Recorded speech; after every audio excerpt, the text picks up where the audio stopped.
What's up everybody, this is Danny and this is the one that you've been waiting on. This is the big camera comparison, the Google Pixel 9 Pro XL versus the iPhone 15 Pro Max versus the Samsung Galaxy S24 Ultra. So we're gonna see if the Pixel is gonna be crowned king this year, because to be honest with you, last year I was a little bit disappointed. So I wanna see if Google actually stepped it up. So let me know what video looks better, what audio sounds better, and we're gonna test this in every condition. And we're gonna start with the DayTime because I'm gonna break these up into two because there's so much to go over. So let's go ahead and get started. Okay, so this comparison will be broken up into two parts, so I'll start with the DayTime photos. Google says some of the camera hardware is new, but the specs look very similar to last year's 8 Pro, so we'll see how it performs. We got a lot to go over, so let's just jump right in.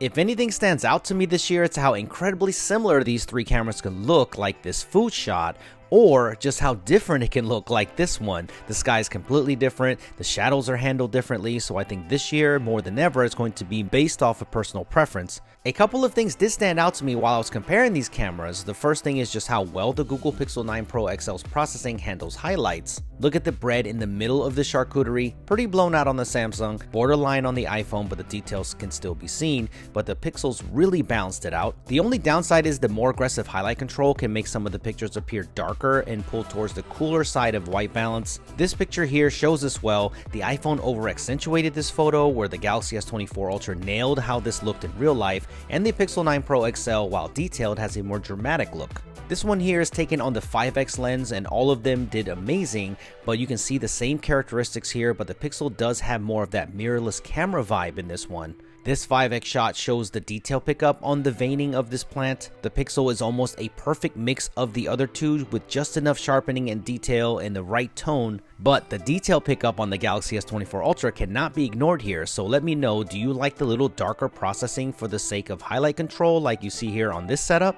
You can see it much better here. I think the differences in highlights can give the photo less of a one-dimensional look like here on the iPhone, which I like. So let me know what you think of Google's new HDR pipeline for processing. The more I look at these pictures, I am hopeful for Google's HDR processing, because when it nails it, it really does. Look at this one, it's a perfect blend of shadow detail, contrast, sharpness, and color without oversaturating. This ultra wide shot shows the tone being very close to the iPhone with that little extra vibrancy, which I'm digging. This ultra wide shot, the sun is peeking through the trees and it's handled beautifully. No purple flaring like you see here. While it doesn't always follow that rule like in this scenario, I'm excited to see where Google takes this camera system with some software tuning. I do have to point out that in certain scenarios, the iPhone can be the most aggressive when it comes to contrast and highlight preservation, where the shadows can be crushed like here with this 5x photo. While it definitely doesn't happen all the time, when it does happen, the iPhone can get really aggressive, and if you're an iPhone 15 Pro Max user, I'm sure you've encountered this. So I hope this gets fixed in a future software update or on the iPhone 16 series, so we'll have to see what happens.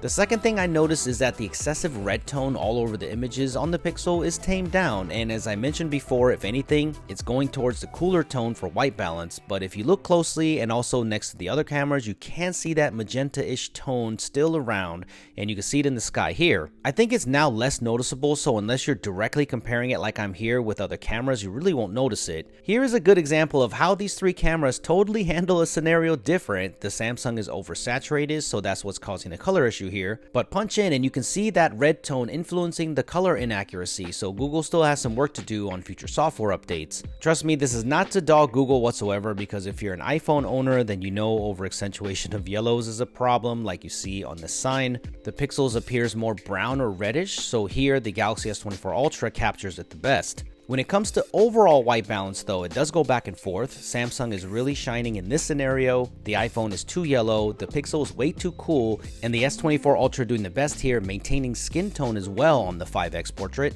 In this one, the iPhone has the best balance of maintaining my skin tone, shirt color accuracy, and blending in the background. The Pixel's red tone causes that to bleed into the rock wall behind me, but the S24 Ultra looks the most social media ready, so let me know which one that you like best. The reason why the Pixel 9 Pro looks this punched in is because it still has that 1.5x crop when it comes to portrait mode. I have no clue why this is still here. I wish they would get rid of it, but here some people might not mind the more reddish tone. It doesn't hurt the photo overall, but it does make my skin look like I've been poolside for 24 hours straight. The iPhone again pulling a lot of yellow, so my skin looks arguably the worst here, while the Galaxy S24 is not perfect, but it does have the best balance. But I will never cherry pick my camera comparisons. Consistency can be improved with the Galaxy S24 Ultra. It is the only one with the true 3x portrait mode, but you can zoom into 3x portrait on the Pixel 9 Pro series. But here I did get a different outcome just by switching lenses. It all absolutely depends on the overall scene though, and I think the Galaxy S24 Ultra has the best balance and white balance, while the iPhone definitely looks the most social media ready here.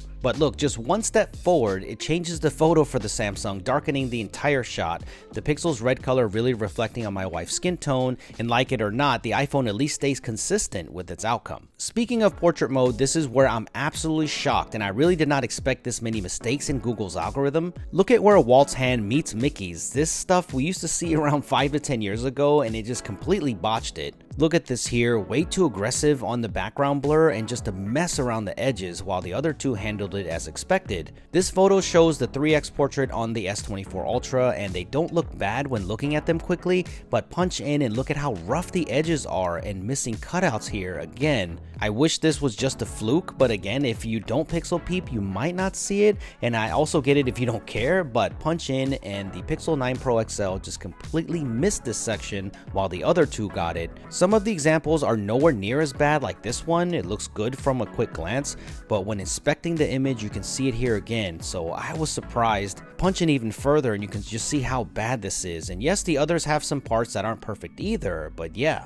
Google, if you're watching this, please work on this ASAP, and I'm hoping that this is just a patch away from becoming a non-issue. Okay, let's jump into high resolution photos, and Pixel 9 Pro's 50 megapixel capture is very solid compared to the 50 megapixel mode on the Galaxy S24 Ultra and the 48 megapixel capture of the iPhone 15 Pro Max. Here's the photo punched into 1000% scale, and the clarity is the best on the Pixel 9 Pro XL. You can see it on the wood texture and the shingles on the top. Of course, the S24 Ultra has a 200 megapixel capture mode, so how does it compare here?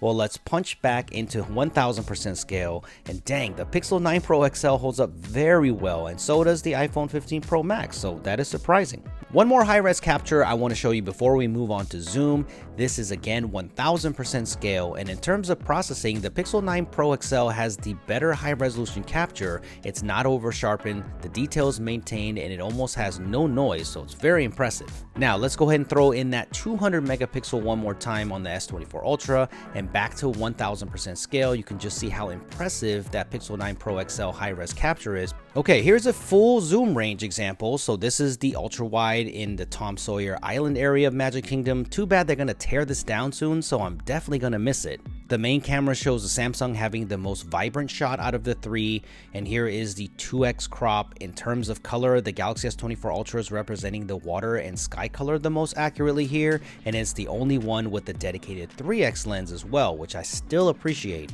On this 5x zoom shot, the S24 Ultra had the best overall shot here with balancing the highlights on the building, but I have to note the sky is oversaturated. The 10x zoom is digital all across the board, but I like the Pixel 9 Pro XLs the best when it comes to sharpness, detail, and total balance. This is the maximum zoom for the iPhone and the Pixel and the S24 Ultra to match the Pixel zoom, and you can see just how over sharpened the S24 Ultra is, but I think people will probably like that for these extreme zoom shots, and of course that crazy 100x zoom if you need it on the S24 Ultra. Even though the zoom is already solid on the Pixel 9 Pro XL, there's a brand new software feature that you can use called Zoom Enhance to make your photo even better. Just hit that Enhance Details button and it uses AI to fill in the missing pixels, so this is a game changer. It doesn't mess with the original photo too much where you would think that this is tampered with, but here they are side by side, and take a look at the roof detail there now. Wow, so this will take your Pixel zoom photos to the next level. What do you think about this? So a few more things before we move on to video. If you're a fan of macro photography, the good news is that all three of these flagships have this feature. Depending on the scenario, I don't think there is a clear winner. Sometimes the iPhone looks crisper like in this photo, but the reason I did this is just to show people how the new Pixel phone compares, and I would say looks really good and it's full of detail. So I don't think you'll be disappointed at all in the macro photography during the day on all three of these smartphones. The Pixel 9 Pro and Pro XL have a brand new front-facing camera, and while the video from it doesn't look the greatest, I do love it for photos. With it being this wide, this is my favorite front-facing camera right now on a flagship smartphone. While the skin tones are very similar in these photos, I really like the way this looks, and I want other companies to note that this is the way to go. While it can darken my skin tone too much in certain scenarios to maintain HDR throughout the photo like this one, I think this is the best balance for a selfie camera, so let me know if you want to see a dedicated selfie camera shootout, and I'll make that happen.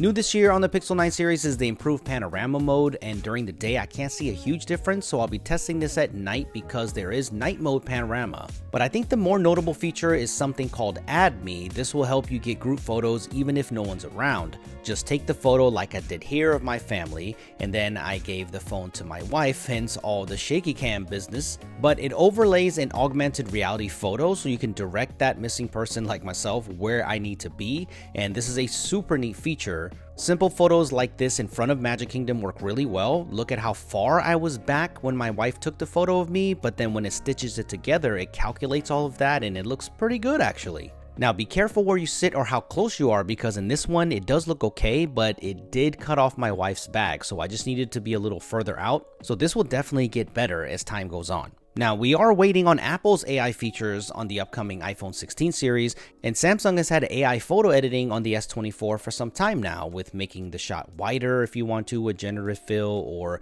moving around the subject and much more. But Reimagine takes this to the next level on the Google Pixel 9 series. This picture I took at home, and then on the Magic Editor I told it to take the background and turn it into Tokyo, and dang, this is wow. You get 4 options too, and it's really impressive. If you want a photo like this, but you want a red sunset to match, you can literally do it right from the phone. So this is kind of crazy. What do you think about this? Is this ruining photography or is it enhancing them? Let me know in the comment section below.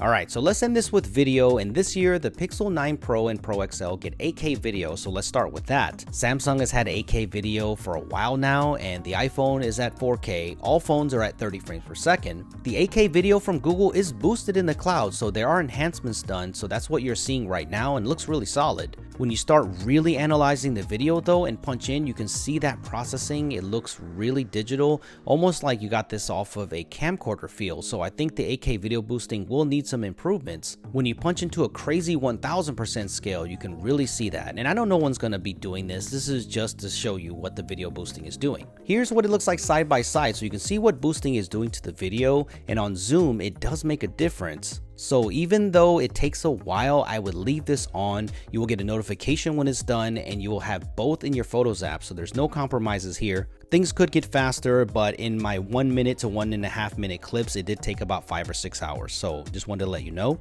This zoom test is done without boosting, so you can see what it looks like if you choose not to use this feature, and on everyday video, you might not notice a huge difference. What I do see is, especially when you get into the larger zooms, is the artifacting on the Pixel video. You can see that big time on the hat if you look closely, so Google needs to work on the video if it wants to compete against Samsung and the iPhone, which has the best video, and I'll show you that right now. On the main sensor, they all look solid, so for social media shares, all of these will do great, but when you start going into the other lenses, you can really start seeing the processing difference. This is the 10x digital zoom on all of these, and you can already see that the Samsung and iPhone have an advantage here with clearer video and smoother processing overall. But this is the maximum zoom for all the phones, 20x on the Pixel and Samsung, and 15x on the iPhone, and the iPhone 15 Pro Max's video, while a little noisier, is sharper and more detailed, so that is impressive.